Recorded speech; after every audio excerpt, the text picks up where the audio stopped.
Hello दोस्तों, आप लोग कैसे हैं? ठीक है। चलिए हम लोग बुआ टेंस के आज कौन सा पार्ट पढ़ने जा रहे हैं? तीसरा पार्ट। कौन सा पार्ट? तीसरा पार्ट है ना। तीसरा पार्ट में हम लोग है ना, तीसरा पार्ट में क्या है हमारा बुआ, है ना, प्रेजेंट इंडेफिनिट टेंस। यानी अभी हम लोग का प्रेजेंट इंडेफिनिट टेंस ही चल रहा है ना, जिसका हिंदी क्या होता है, सामान्य वर्तमान काल, है ना। उसमें हम लोग आज क्या पढ़ने जाएंगे बुआ? Word structure of interrogative sentence. Word structure of interrogative sentence, जिसका हिंदी होता है वह प्रश्नवाचक के बनावट यानी रचना या बनावट, रचना या बनावट। क्योंकि हम लोग बुआ इससे पहले पिछले वाले वीडियो में हम लोग निगेटिव और अफर्मेटिव का क्या किए थे बुआ, वर्ड स्ट्रक्चर हम लोग पढ़ चुके थे। क्या किए थे? पढ़ चुके थे। तो आज हम लोग किसके वर्ड स्ट्रक्चर के बारे में पढ़ेंगे बुआ? Interrogative sentence. कौन सा सेंटेंस? इंट्रोगेटिव सेंटेंस, जिसका हिंदी होता है प्रश्नवाचक। क्या होता है? प्रश्नवाचक वाक्य। क्या होता है? प्रश्नवाचक वाक्य। यानी उसको पूछ रहा है वर्ड स्ट्रक्चर, तो इसका क्या हो जाएगा? प्रश्नवाचक वाक्य रचना। प्रश्नवाचक वाक्य रचना का मतलब होता है जो उसका हिंदी जो सेंटेंस रहेगा, तो इसको जो हम लोग ट्रांसलेट करेंगे, इंग्लिश में ट्रांसलेट करेंगे, तो इसको ट्रांसलेट करने का रूल क्या होता है? रूल क्या होता है? तो इसी को कहा जाता है word structure of interrogative sentence, जिसको हम लोग हिंदी में क्या समझते हैं बुआ? प्रश्नवाचक वाक्य रचना या बनावट, रचना या बनावट। तो चलिए, तो हम लोग बुआ ये भी जानते हैं कि इंट्रोगेटिव सेंटेंस कितने तरह का होता है? दो तरह का। कितने तरह का होता है? दो तरह का। कितने तरह का? दो तरह का। जिसमें हम लोग पहले कौन सा है ना, किसके बारे में पढ़ेंगे बुआ? For yes no question. For yes no question यानी एस नो क्वेश्चन है ना, इंट्रोगेटिव सेंटेंस का क्या है? पार्ट है, जो पहला पार्ट होता है। हम इसको पहले ये समझ लेंगे बुआ कि हिंदी में उसको हम कैसे पहचानेंगे, हिंदी सेंटेंस में उसका आइडेंटिफिकेशन क्या होता है, उसका पहचान क्या होता है। तो याद रखना बुआ कि जो एस नो क्वेश्चन होता है इंट्रोगेटिव का, उसका हिंदी पहचान क्या होता है? शुरू में आपको रहेगा क्या? शुरू में क्या रहेगा? क्या? शुरू में क्या रहेगा बुआ? क्या रहेगा। और लास्ट में ये वाला क्वेश्चन, ये क्वेश्चन मार्क्स का चिन्ह रहेगा। क्वेश्चन मार्क्स का चिन्ह रहेगा। तो हम लोग को पता होना चाहिए, है ना, जब शुरू में क्या और लास्ट में क्वेश्चन मार्क्स का चिन्ह रहेगा, तो वह क्वेश्चन है ना, इंट्रोगेटिव सेंटेंस तो है ही, लेकिन इंट्रोगेटिव सेंटेंस में कौन सा इंट्रोगेटिव है? Yes, है ना। जिसका वर्ड स्ट्रक्चर क्या होता है भाई, जो ये है ना, जिसका वर्ड स्ट्रक्चर क्या होता है, जो हम लोग ये पढ़ने के लिए जाएंगे, जो वर्ड स्ट्रक्चर इसका क्या होता है, इसके लिए हम रूल लिखे हैं कि उसका वर्ड स्ट्रक्चर क्या होता है। तब सबसे पहले हम लोग पढ़ेंगे वो डू या डज। क्या पढ़ेंगे? डू या डज। यानी डू या डज का मतलब होता है कि डू या डज का यूज हम लोग किसके अकॉर्डिंग करेंगे? एक्स है ना, यानी सब्जेक्ट के अकॉर्डिंग करेंगे। किसके अकॉर्डिंग करेंगे? सब्जेक्ट के अकॉर्डिंग। और आपको हम बता देंगे, है ना, बता रहे हैं कि सब कौन से सब्जेक्ट के साथ हम डू का यूज करेंगे और किसके साथ डज का यूज करेंगे। तो सबसे पहले इसको हम रूल को पहले एक बार अच्छा से पढ़ लेते हैं। पहले क्या हुआ? डू या डज, उसके बाद हुआ प्लस सब्जेक्ट, उसके बाद हुआ क्या है? V1। V1 का मतलब होता है वर्ड। V1 का मतलब होता है वर्ड। उसके बाद है हुआ ऑब्जेक्ट, और उसके बाद फिर प्लस के बाद क्या है? क्वेश्चन मार्क्स का चीज। ये हम उसके बाद क्या किए, वो इसका एस्नो का हम पहले रूल पढ़ लिए। जो ये रूल क्या चीज है, यानी सेंटेंस को बनाने का क्या है? रूल है, जिसको हम लोग वर्ड स्ट्रक्चर के नाम से जानते हैं इंग्लिश में। चलिए, तब वो हम इस पर क्या करते हैं, एक एग्जाम्पल लेकर बता देते आप लोगों को। जो इसका एग्जाम्पल है, क्या आप लोग पढ़ते हैं? क्या आप लोग पढ़ते हैं? तो आप लोगों को पता हो गया है कि यह जो इंट्रोगेटिव सेंटेंस है वह कौन सा है? एस नो है। पहचान भी आपको पता चल गया कि शुरू में क्या और लास्ट में क्वेश्चन मार्क्स का चिन्ह रहेगा, तो वह एस नो क्वेश्चन होता है। अब देखिए, उसको हम लोग क्या करते हैं, वह ट्रांसलेट करते हैं। तो ट्रांसलेट करने से पहले हम लोग क्या करेंगे बुआ, थोड़ा इस पर भी नजर डालेंगे। किस पर नजर डालेंगे? इस पर, जो पर्सन है। क्योंकि ये पर्सन जो होता है बुआ, वो पर्सन को ही हम लोग है ना ट्रांसलेट बनाते समय उसको हम लोग सब्जेक्ट के नाम से जानते हैं। किसके नाम से जानते हैं? सब्जेक्ट के नाम से। तो सबसे पहले इसमें कह रहा है डू होगा कि डज। डू या डज का यूज करना है। किसका यूज करना है? डू या डज का। तो क्या दोनों के एक ही साथ यूज कर देंगे? नहीं, ऐसा नहीं होता, दोनों का एक साथ यूज नहीं करना है।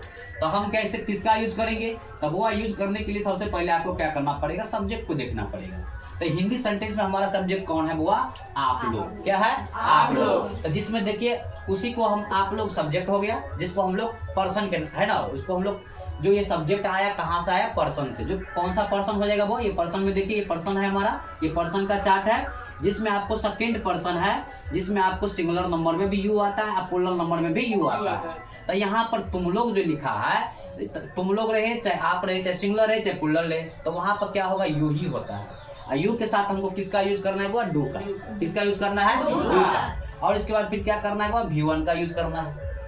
केवल किसके लिए, अभी सिर्फ अभी इंट्रोगेटिव सेंटेंस के लिए। तो चलिए बुआ, तो यहाँ पर हम लोग क्या करेंगे बुआ, तो यहाँ पर हम लोग क्या करेंगे, समझ गए कि यहाँ पर हमारा सब्जेक्ट क्या है बुआ, आप लोग है, जिसका इंग्लिश होता है यू। यू के लिए हम लोग किसका यूज करेंगे, डू का। किसका यूज करेंगे, डू का। तो इसलिए सबसे पहली सेंटेंस में हम बुआ डू और डज में से किसका यूज किए, डू का। उसके बाद हमारा सब्जेक्ट मांग रहा है, क्या मांग रहा है बुआ, सब्जेक्ट मांग रहा है। तो सब्जेक्ट हमारा यहाँ पर है हिंदी में तुम आप लोग, क्या है, आप लोग, जिसका इंग्लिश होता है यू। और इसके बाद हमारा देखिए अब क्या मांग रहा है वो V1। V1 का मतलब होता है वर्ब। V1 का मतलब क्या होता है, वर्ब। वर्ब मतलब आप कौन से काम कर रहे हैं, सेंटेंस में आप कौन सा काम कर रहे हैं, तो वो पढ़ने का काम कर रहे हैं। तो पढ़ना का क्या होता है, यानी पढ़ना का अपना वास्तविक मीनिंग क्या होता है, रीड। क्या होता है, रीड। जो उसका यानी किसी भी वर्ब का जो वास्तविक मीनिंग होता है उसको हम लोग V1 के नाम से जानते हैं। किसके नाम से जानते हैं, V1 के नाम से। तो इसलिए पढ़ने के लिए हम लोग यहाँ पर क्या दिया, जो पढ़ते लिखा हुआ है, इसके लिए हम इंग्लिश में क्या लिखे, रीड। क्या लिखे बुआ, रीड। अब उसके बाद हमारे सेंटेंस में क्या है, ऑब्जेक्ट नहीं है। तो ऑब्जेक्ट नहीं है बुआ, तो हम ऑब्जेक्ट नहीं रखेंगे। उसके बाद लास्ट में हमारा जो क्वेश्चन मार्क्स का चिन्ह है उसको क्या करेंगे, हम यहाँ पे ऐड कर देंगे। तो इसी से क्या होगा बुआ, हमारा ये है ना एस्नो का, किसका बुआ, एस्नो का हमारा क्या हो गया, सेंटेंस है ना, यानी क्या होगा, बन गया। क्या हो गया बुआ, बन गया। किसका बन गया, एस्नो क्वेश्चन का। तो आप लोग समझ गए कि एस्नो क्वेश्चन का यदि आप लोग को इंट्रोगेटिव सेंटेंस देखने को मिलेगा तो सबसे पहले उसको पहचानिएगा कि शुरू में क्या आना चाहिए और लास्ट में क्या आना चाहिए, क्वेश्चन मार्क्स का चिन्ह आना चाहिए। तो आप समझ जाइए कि एस्नो का है, और जिसका वर्ड स्ट्रक्चर क्या होता है वो जो आप लोग को यहाँ पे लिखा हुआ है, जो आप लोग को बता दिए है। जो पहले उसमें डू डज का यूज करना है, डू डज में से किसी एक को यूज करना है, किसके अकॉर्डिंग, सब्जेक्ट के अकॉर्डिंग। उसके बाद सब्जेक्ट यूज करना है जो आप लोग के यहाँ पे आप लोग था, और फिर V1 का यूज करना है। V1 का मतलब होता है वर्ब का पहला रूप होता है, जो वास्तविक मीनिंग होता है किसी भी वर्ब का। तो यहाँ पर देखिए पढ़ना का रीड होता है, रीड दे दिए। ऑब्जेक्ट नहीं है सेंटेंस में तो ऑब्जेक्ट नहीं रखेंगे, लेकिन लास्ट में आपको क्वेश्चन मार्क्स का चिन्ह रखना पड़ेगा। क्या करना पड़ेगा, रखना पड़ेगा। चलिए अब इसके बाद हम लोग आते हैं बुआ, जो इंट्रोगेटिव सेंटेंस हमारा उसका दूसरा पार्ट है ना। जो दूसरा पार्ट क्या है बुआ, WH क्वेश्चन। क्या है, WH क्वेश्चन है ना।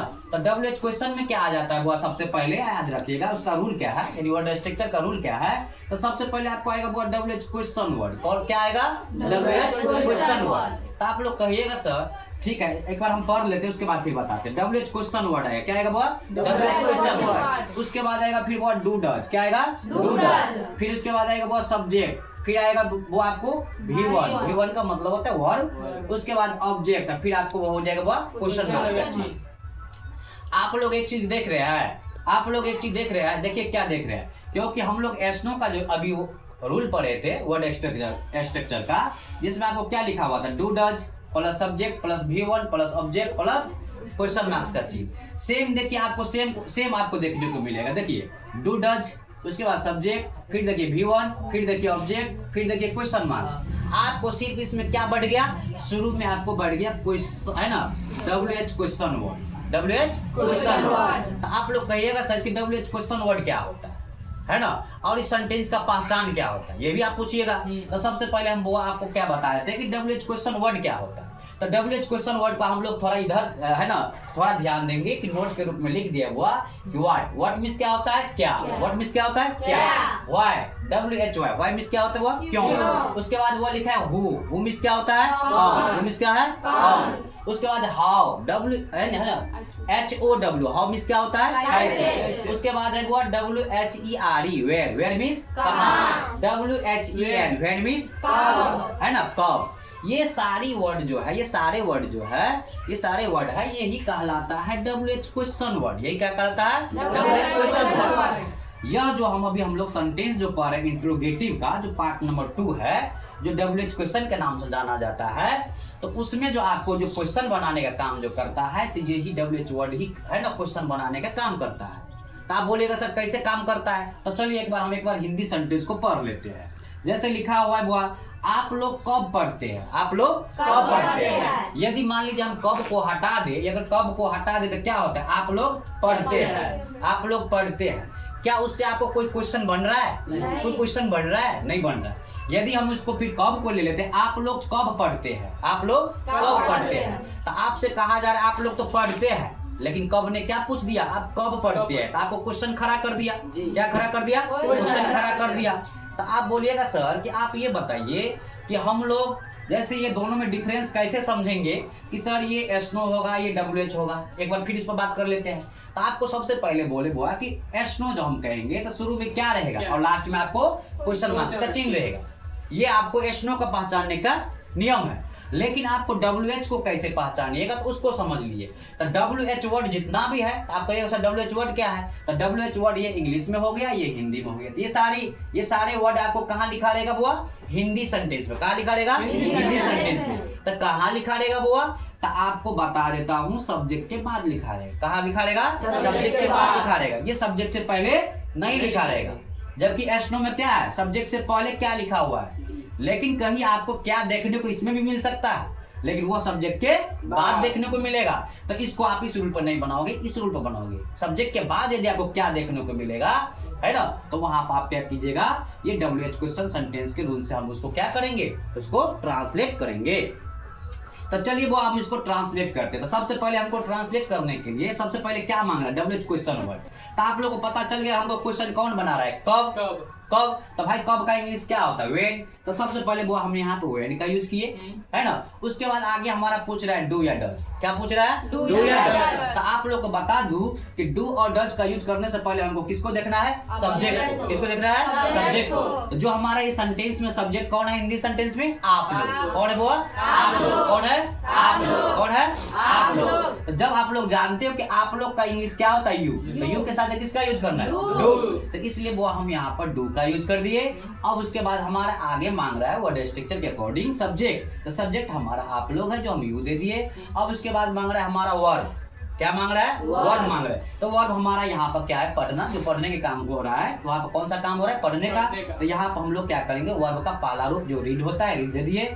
और उसमें वो ऑब्जेक्ट नहीं है तो ऑब्जेक्ट छोड़ देंगे। उसके बाद क्या करेंगे, क्वेश्चन मार्क्स का चिन्ह वो क्या करेंगे हम लोग, है ना, लगा देंगे। इससे हमारा क्या होगा, WH सेंटेंस भी क्या होगा, बन जाएगा।